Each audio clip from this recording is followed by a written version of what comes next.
محترم سامعین السلام علیکم۔ میں نے کچھ دن پہلے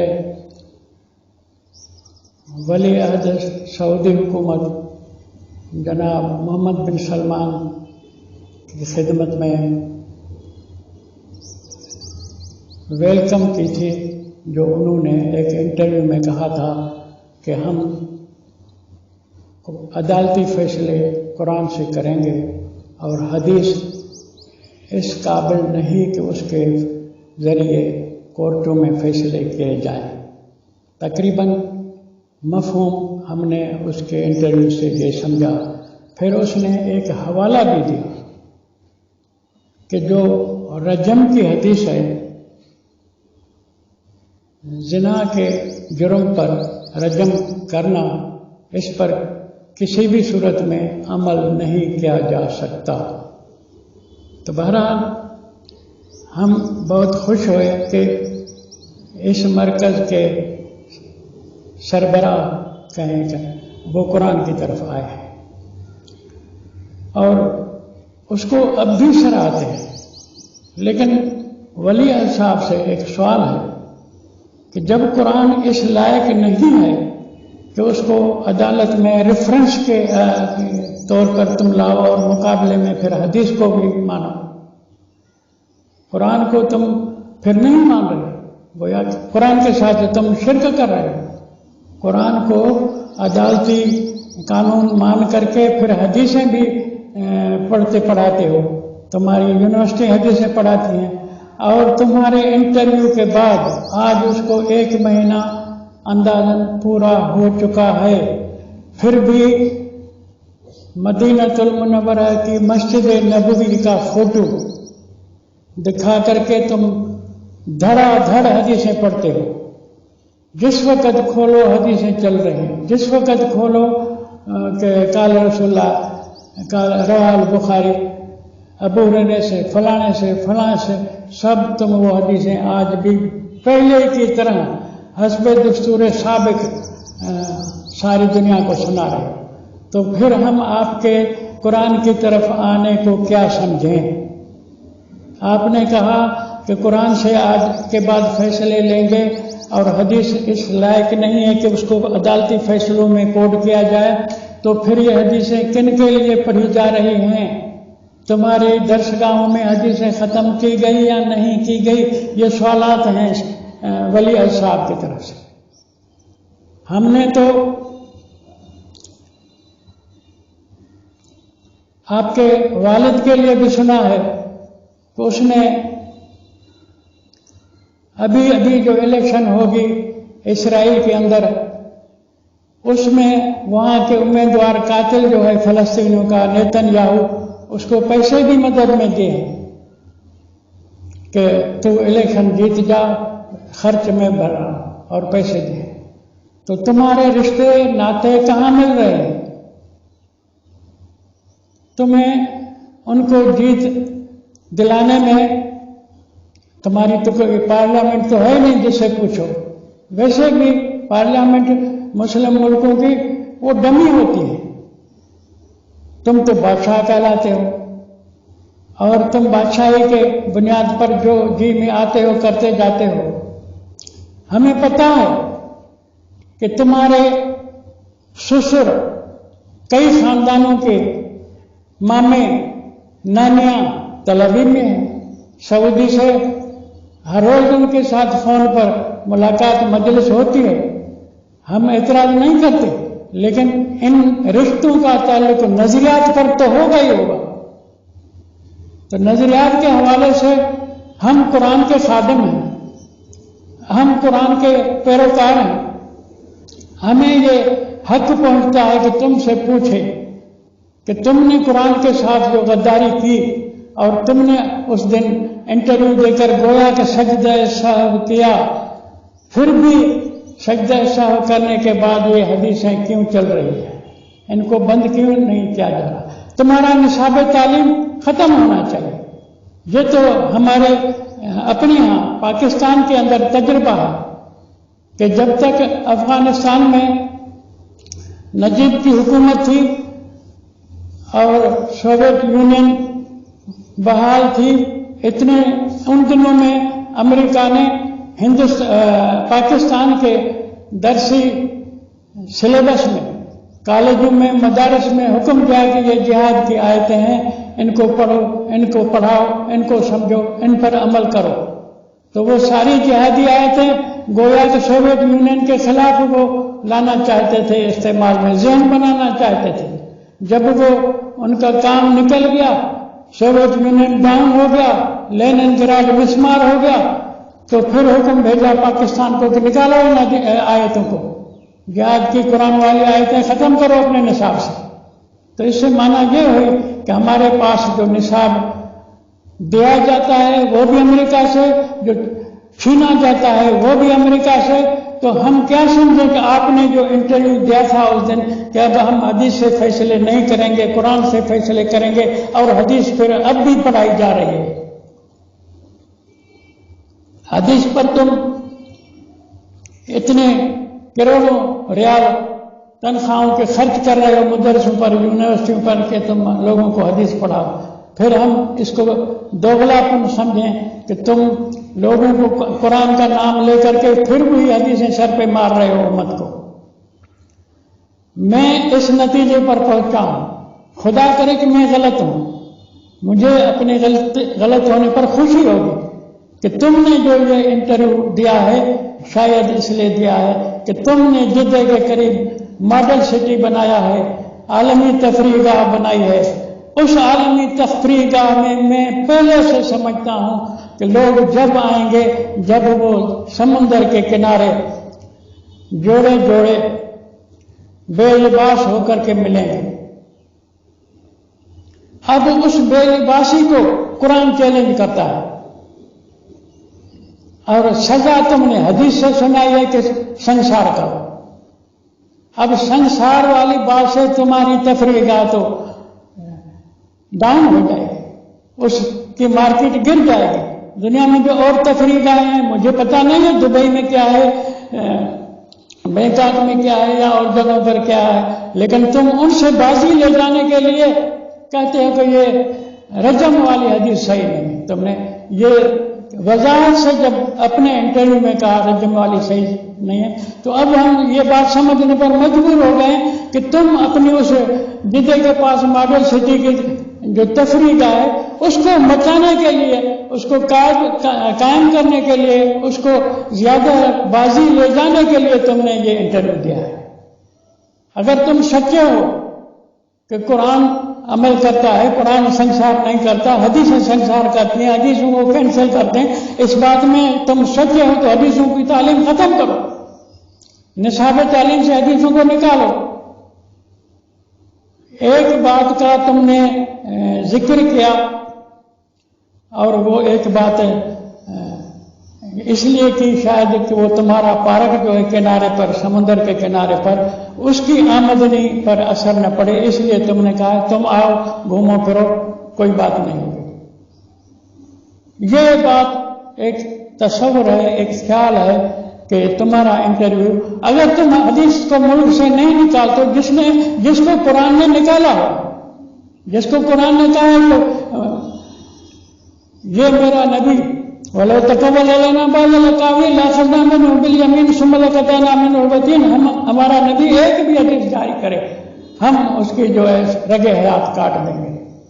اب رگے حیات کاٹنے یہ کہ کتنا بڑا وعید ہے، سخت وارننگ ہے، اور ہمیں ایمان ہے کہ ہمارے نبی اللہ تعالیٰ کے مطیع تھے، فرما بردار تھے، اور صحیح نمائندہ تھے، ترجمان تھے، صحیح رسول تھے۔ اس نے ایک بھی حدیث اللہ کے حکم کی وجہ سے جاری نہیں کی۔ لوگ خام خواہ کی خرافات بنتے ہیں کہ وما ينطق عن الهوى ان هو الا وحی یوحی، یہ جو ہے حدیثوں کی فہر میں تمہارے گند کو قرآن نے ان ہوا کے لفظ سے کاٹ دیا ہے۔ تم نے حدیثوں کو وہی خفی کہا ہے، قرآن کو وہی جلی کہا ہے، تو ان ہوا کے بجائے ان ہما ہونا چاہیے تھا۔ اللہ نے ان ہما نہیں کہا، مانا نبی کے اور جو قول ہیں سوائے مکنن حیثیت میں جو قرآن کی حیثیت ہے، اس کے سوائے نبی کے اور کوئی قول نہیں ہے قرآن کے بغیر۔ تو تمہارا یہ آیت پیش کرنا کہ وما ينطق عن الهوى ان هو الا وحی یوحی، یہ لوگوں کو بیوقوف بنانے کے مترادف ہے۔ تو شہزادہ صاحب وضاحت کرو، تمہارے باپ کے تو وہ دوست ہیں جنہوں نے 2500 قرآن کے اندر غلطی نکالی ہیں، وہ نیٹ پر آ گئی، پتہ لگا ہے کہ تمہارے والد سلیمان کا دوست ہے، بلکہ یہ بھی سنا ہے کہ وہ آج بھی تیرا مشیر ہے، ایڈوائزر ہے، صلاح کار ہے، اس کے اسٹیٹس وزیر کے ہیں۔ عثمان العمر اس کا نام ہے، ایلف ویب سائٹ کا وہ ایڈیٹر ہے، مالک ہے، اس نے 2500 غلطیاں قرآن۔ پھر اس کی معنی یہ ہوئی کہ اللہ تعالیٰ غافل ہے۔ اللہ نے جو اعلان کیا تھا کہ انا نحن نزلنا الذکر وانا لہ لحافظون، اس قرآن کو ہم نازل کرنے والے ہیں، ہم اس کی حفاظت کریں، مثلا 2500 غلطیاں اللہ کے سنبھالنے میں، اللہ کے حفاظت میں 2500 غلطیاں لوگوں نے ڈال دی۔ تو یہ تمہاری جنگ اللہ سے، تمہاری جنگ قرآن سے ہے۔ وضاحت کرو کہ تم نے اگر جو کہا ہے کہ ایک حدیث کا جو فیصلہ ہے کہ رجم کی سزا غلط ہے، تو باقی فیصلوں پر بھی آؤ میدان میں، ان کو بھی ساری حدیثیں کینسل کرو، سارا نصاب تعلیم بدلو، قرآن اس کی جگہ پہ لاؤ۔ کعبے کا فوٹو دکھا کے قرآن کی آیات پڑھتے ہو، مسجد نبوی کا فوٹو دکھا کے تم حدیثیں پڑھتے ہو، یہ بیوقوف بناتے ہو کہ اس سے تو یہ ثابت ہو گیا کہ اللہ جدا ہے، رسول جدا ہے۔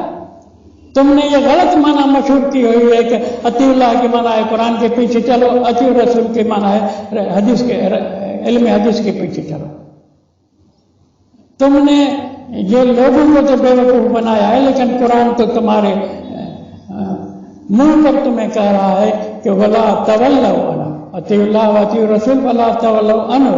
عنہ کا ضمیر واحد مذکر غائب، یعنی اس قرآن کے سے منہ نہ پھیرو۔ اللہ کی اطاعت بھی قرآن میں ہے تو رسول کی اطاعت بھی قرآن میں، ولا تولوا عنہ کی معنی یہ نکلتی ہے۔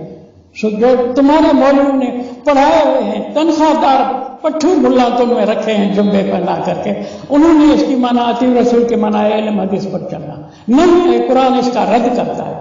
ولا تولوا عنہ بتا دے رہی ہے یہ آیت، اور وہ جو اللہ تعالیٰ نے بتایا کہ میرے رسول وما ينطق عن الهوى ان هو الا وحی یوحی، تو ان وہ بھی بتا رہا ہے کہ وہی ایک ہے، قرآن ایک ہے، نبی کا نطق جو مکمل حیثیت رکھتا ہے وہ قرآن ہے، وہ ایک ہے۔ تو تم قرضدار ہو، تمہاری طرف حساب ہے کہ تم نے جو انٹرویو دیا ہے اس کے پہلو کئی جو ہیں سوال کر رہے ہیں کہ اس انٹرویو کے روشنی میں علم حدیث کو اپنے درس نظامی سے نکالو، ورنہ جو ہمیں اپنے گھر کا پاکستان میں تجربہ ہے کہ امریکہ نے وہ حدیث وہ آیتیں جہاد کی ڈلوائیں سوویت یونین کے فتح کرنے سے پہلے، فتح ہو گئی تو کہا نکالو، تو یہ نصاب سارے عالم اسلام پر چھایا ہوا ہے۔ امریکہ برطانیہ امریکہ ایک چیز ہے، جدا نہیں ہے، فکری لحاظ پہ نظریاتی محاذ پر دونوں کا ایک پروگرام ہے۔ تو تم کو جو یہ حکم دیا گیا ہے، کہیں یہ جدے کے سمندر کنارے پارک کو کامیاب کرنے کے لیے تو تمہارا انٹرویو نہیں تھا، اس لیے سوچو، لوگ دیکھ رہے ہیں کہ تم ایسے آدمی کو جو کہتا ہے قرآن کے اندر 2500 غلطیاں ہیں، اس کو تم مشیر رکھے بیٹھے ہو، حدیث کینسل کرو گے، پھر تمہارا مشیر کہے گا کہ اب قرآن کو بھی کینسل کرو۔ 2500 غلطیاں وہ بھی اللہ کی حفاظت میں، قرآن اللہ کی حفاظت میں، اللہ سے 2500 غلطیاں ہو گئی، اب تم درست کرو گے۔ تمہاری درستی کو آج ہم پہلے سے یہ مانتے ہیں کہ جو تم درستی کے نام سے لفظ حروف لاؤ گے وہ قرآن میں خیانت ہوگی۔ قرآن اب درست ہے، کل کو تم نے 2500 یعنی حروف کے الفاظ کی جگہ پہ کچھ تبدیلی کرنی ہے، وہ خیانت ہوگی۔ اور میں مسلم امت کو کیا کہوں، مسلم امت کو کیا غیرت دلاؤں؟ مصر میں محمد مرسی وزیر اعظم تھا یا صدر تھا مصر کا، اخوان المسلمین، جماعت اسلامی ایک چیز ہے، تم اہل حدیث، تم سعودی والے ایک دوسرے کے لٹھے پٹھے چٹھے ہو۔ اس نے حکم دیا تھا کہ کوئی عورت اگر مر جائے، مر جانے کے بعد 70 گھنٹے تک اس کو جمع کیا جا سکتا ہے۔ پھر یہاں بھی کراچی میں بھی ایک آدمی پکڑا گیا تھا، جو عورت دفن ہوتی تھی، مر جاتی تھی، قبرستان سے رات کو قبر کھود کے اس کے ساتھ زنا کرتا تھا۔ تو یہ مصر کے صدر محمد مرسی اخوان المسلمین والے کے فتویٰ کا اثر ہے، قانون کا اثر ہے۔ اس کو تو پھانسی دے دی مصر والوں نے۔ ہم مصر والوں کو سلام کہتے ہیں، خوش ہیں کہ انہوں نے اس کو پہچانا کہ یہ اخوان المسلمین، یہ عالمی تنظیمیں ہیں اسلام کے نام پر، عالمی سامراج کی۔ کہاں اس کا نام اخوان المسلمین ہے تو کہیں اس کا نام نہضت العلماء ہے تو کہیں اس کا نام اہل حدیث ہے، کہیں اس کا نام جماعت اسلامی ہے۔ اسلام ان کا اپنا والا ہے، قرآن والا اسلام نہیں ہے، حدیثوں والا اسلام ہے۔ اس لیے ولی عہد صاحب صفائی پیش کریں کہ کس پس منظر میں تم نے یہ انٹرویو دیا تھا، اور وہ انٹرویو کی تقاضا ہے کہ تم سبجیکٹ حدیثوں کا ختم کرو، ورنہ ہم ہر روز ٹی وی پہ دیکھتے ہیں کہ کب تمہارے اس انٹرویو کے اثر میں حدیثوں کو بند کیا جاتا ہے۔ لیکن میں سمجھتا ہوں کہ تمہارا چچا ہوگا غالباً شاہ فیصل محمود، اس کو تو جلدی انہوں نے قتل کرایا، اس کو قرآن سے دلچسپی تھی، جلدی قتل کرا دیا بھتیجے سے کہ یہ اس کو شادی کرنے نہیں دیتا۔ تمہارے شہزادوں کو شادی کرنے کی ضرورت کیا ہے؟ ہمیں پتہ ہے جو وہ عیاشی کرتے ہیں، سو اس کو مروا دیا۔ اور تم اتنا قرآن کو قریب آ گئے، کہا کہ حدیث سے فیصلے نہیں ہو سکتے، تم سلامت ہو، تم کو عالمی سامراج کچھ نہیں کہتا، اس لیے کہ تیرے والد کے دوست ہیں نیتنیاہو۔ تیرے والد نے امریکی صدر ٹرمپ جب آیا تھا تمہارے پاس سعودی میں، عطیات جو دیے تھے، گفٹیں جو دی تھی، تحائف جو دیے تھے، وہ کروڑوں سے اوپر اربوں تک تھے۔ تم عالمی سامراج کے کاسا لیس ہو۔ اسلام کی ترجمانی کرو، اللہ تمہیں توفیق دے، ہم آپ کے خادم بنیں گے۔ قرآن پر آئے تو ہمیں بڑی خوشی ہوئی، ہم نے آپ کو ویلکم کہا۔ اب خود کو سنبھالو، نہیں تو وہ تمہارا انٹرویو بہہ جائے گا پانی میں، وہ انٹرویو فراڈ تصور کیا جائے گا، وہ قوم کے ساتھ، قرآن کے ساتھ مذاق تصور کی جائے گی۔ اگر اس کی تقاضاؤں پر تم نے حدیث کو باقاعدہ عدالتی کوڈ میں سے نہیں نکالا تو لوگ کہیں گے کہ اس کا انٹرویو نمائش کے لیے تھا، اس کا انٹرویو اپنی عیاشی کے لیے جو بنائے ہیں انہوں نے پارک سمندر کے کنارے، ان کو کامیاب کرنے کے لیے